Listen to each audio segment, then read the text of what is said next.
Hi, my name is Evan, My name is Fernando. and today I'll be interviewing about the journey of nursing. Thank you for coming on to this interview. I really appreciate your time. Of course. So, can you tell me a little about your journey to nursing and what motivated you to pursue this field? So for me, it all started when I entered college. I was a little kind of lost in what I wanted to do. But then, I started to talk with my sister-in-law, which is my brother's girlfriend. And she was pursuing nursing as well. And she was, talking to me about the career and what it entailed and how to get there. And it really intrigued me. It's a fulfilling career. And it's just beneficial overall. Right. That's really interesting. Very cool. So, and going into schooling and all of that, how was your experience, or how would you say, what was your experience in nursing school, and how has it been like so far, both academically and personally? So my experience so far in the nursing program, it's been very fun, very challenging for sure. I think academically, I'm doing, I'm passing my classes and I'm doing well. But obviously there's always that challenge when it comes to nursing, because one thing that you learn is that you always have to adapt to new environments, to things changing, and that's something that I've been, challenged with. But I mean, it's been a great experience so far. I really appreciate and value your insight. So thank you for that. Mm-hmm. How do you feel? How do you feel your program prepares you for working with real patients in diverse communities as a nursing student? My program, I believe, does a great job at preparing us for diverse populations by, obviously we have our clinical experiences. So 2 times a week, we'll meet at a hospital or at whatever healthcare facility, and we'll get real hands-on experience with different types of patient populations. So yeah, in that way we get prepared. And we also have skills training, which is inside our skills labs. So that's where we get to practice our skills on like mannequins. That way, if we make an error, it's not going to be on a real patient, and that's where we get to practice and learn and sharpen our skills. So yeah. Exactly. I see. So when you have full-on training, when you're performing on like a little doll, you feel like you're more prepared, you say? Yeah, I'd say I'm a little more prepared. Yeah, through that experience, yeah, I feel like I'm a little more prepared. So during like your clinical rotations, Fernetta, like what types of communities or patient populations have you worked with specifically, and what was like your most positive and negative experience? I've worked with a ton of different populations. I mean, right now I'm in a public health rotation, so that kind of it consists of going to people's homes, or sometimes it's not even homes. We meet up at schools, at a park, wherever the client wants to meet, right? So these are going to be more of the I guess like underprivileged communities, and for a good amount of the time, these are patients that don't speak English or they speak another language. So I've been exposed to those kind of patients where either I have to use, my own Spanish, or I have to use an interpreter. And yeah, I've also been in the hospital where there's, homeless patients. There's all kinds of patients. So yeah. All right. I really like your answer. Can you share a moment from clinicals that changed or deepened your understanding of patient care? Yeah, I mean, like every day that I go into my clinicals, I mean, I feel like I always leave with uh, like there's been an impact that's positively impacted me.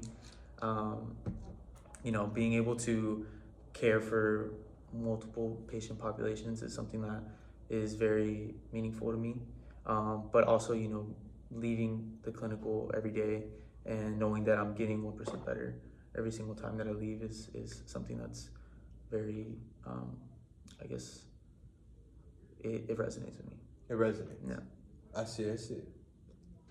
And what would you say are like some barriers to healthcare access that you've observed while working with patients? Sorry, can you repeat that? Sure. What are some barriers to healthcare access that you've observed while working with patients? Ooh, some barriers to healthcare access. Some that I have observed is, I think the biggest one is insurance. Like I said, like there's like during my community health rotation, there's a lot of patients that don't have the access to the best healthcare. So that's where our job comes into play, where we try to provide them with the resources that they need in order to, you know, I guess, fix their issue or their condition. So, yeah, I mean, we educate them on the condition that they have. We refer them to any resources that they need, and yeah. All right. And as a nursing student at SJSU in the Silicon Valley, how do you think social factors like income, language, culture, or education, like how do they impact the patients that you've encountered so far? It impacts a lot. I mean, I think when it comes to like the all those factors, it definitely guides a way to approach the patient. You know, you want to be culturally sensitive when taking care of these patients. You want to make sure that you're advocating for them. You want to make sure that that you're just there for them overall and caring for them like you would any patient. You know, you can't treat them any differently. But you also have to be culturally sensitive, like I said. Yeah. All right. And also for today's interview, I've seen you notice that I brought 2 drinks. Yeah, like delicious. They look delicious? Yeah. So, which one do you think looks more appealing to you, and why would that be? And also, could you give like a little taste test of it? Like, could you run us down Yeah. of like what you like, what you dislike? Okay. So, try both of them? Sure. Okay. So, we got the golden oolong tea, unsweetened. Let's see.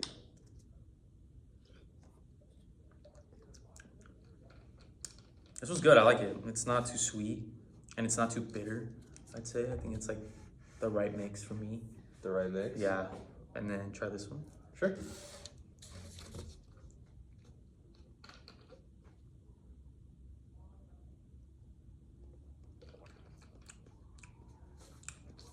I don't like this one as much, but I mean it's good as well. It's good as well. Yeah, it's a little more like bitter. But yeah, I'd say this one's better for sure. Yeah, it's more of a acquired taste, you said? Yeah. Now, going back to our nursing journey, let's talk about the challenges and system of leveling awareness. So, at SJSU, especially as a pre-nursing student, that's going to be a RN one day. What challenges do you think that nursing students here face when transitioning from classroom learning to real clinical environments? I think the biggest challenge, at least for me, I think I can't speak for everyone. Everyone has their own experiences and challenges, but I think for me, when it goes from the classroom setting, there's not a lot of, I guess, pressure. You have a lot more time to think about your answer. You get to like break down things a lot more slowly and kind of like ensure that you have the right answer. But then when it goes to the clinical setting, that's kind of where your critical thinking comes into play. You have to be quicker, you have to be more precise. And there's also that pressure of like, what if I do something wrong? What if, I'm not doing this the right way? So yeah, I think that's where the challenge kind of comes up. But yeah. While in your nursing clinicals or experience, you'd say, have you noticed that any gaps between what is taught in nursing school and what actually happens in practice? Oh yeah, definitely. I think there is a lot that is very accurate, like in the classroom that's taught. But in in the real life world, everyone's body's different. You know, there's people that have certain conditions that explain why, you know, let's say their vital signs might be different, why they might be a little higher than the normal range, but it's normal for them because they have a certain condition or a certain event happen which caused for, you know, those levels to be that high. So yeah, they differ in that sense. So you kind of have to make your own judgment. You just kind of have to know. Yeah. Right. Mm-hmm. I see. So from your perspective, how does the current healthcare system support or rather fail the communities that you've worked with so far? I think. Sorry, can you repeat that? Yeah. From your perspective, like, how would you say the current healthcare system supports? Do you think it supports or fails the communities that you've worked with so far? I think so far, in my perspective, the healthcare system does fail our patient populations at times because, you know, we have a shortage of nursing staff and like pay and obviously like insurance issues and things of that matter, which cause for patients not to receive the proper care that they need just because they don't have the proper insurance or they don't have the, you know, I guess the same privileges as others. But then there's also that, what's the word, where they fail the healthcare system by not staffing like the appropriate staff in order to take care of, you know, the patients. I see. Now let's move on to like your personal reflection, like your personal experience. Mm-hmm. So, as you're going through your day-to-day classes, as you're a senior and you're going into nursing, how have your clinical experiences influenced the kind of nurse that you've ultimately want to become, and what kind of nurse is that you want to become? Oh, definitely. I think for me, the type of nurse that I want to be is I want to be one that can be trusted, one that could build rapport with my patients, one where my patients could feel comfortable and they could feel confident that I'm going to be there to advocate for them, to take care of them and, you know, alleviate that worry from them because being in the hospital already as a patient is very stressful. So, you know, ensuring that I'm, you know, doing good in class and in clinical, and then applying that to the hospital is very important to me. So that's the kind of nurse that I want to be in the future. I see. And you'll make a great nurse someday. Thank you, bro. Appreciate it. Yeah. So moving on, what do you think is the most important quality that a nurse needs when working in undeserved or vulnerable communities?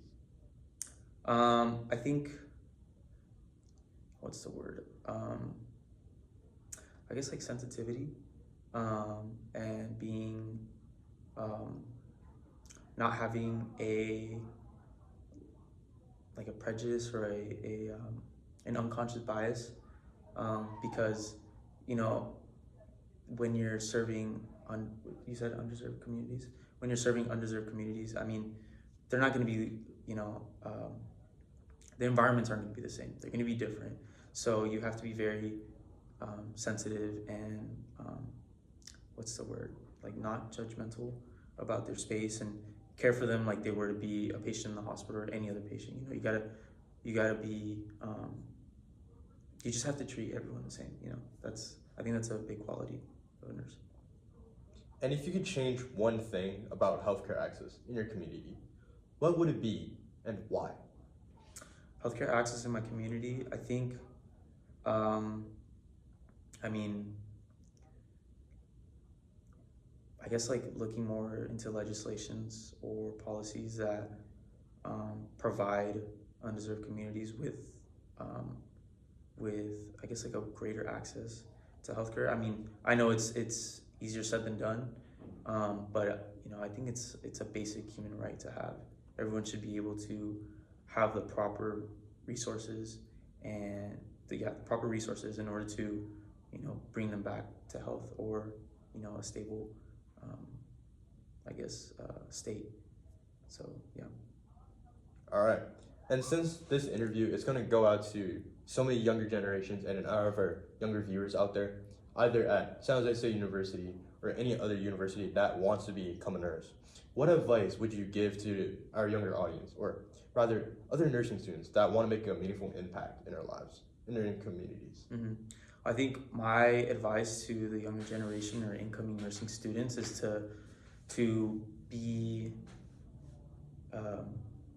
resilient, and to be genuine, and to be what's the word? There's a word I'm thinking of, and I can't bring it out. Authentic, being authentic. I think those are huge when going into the nursing field.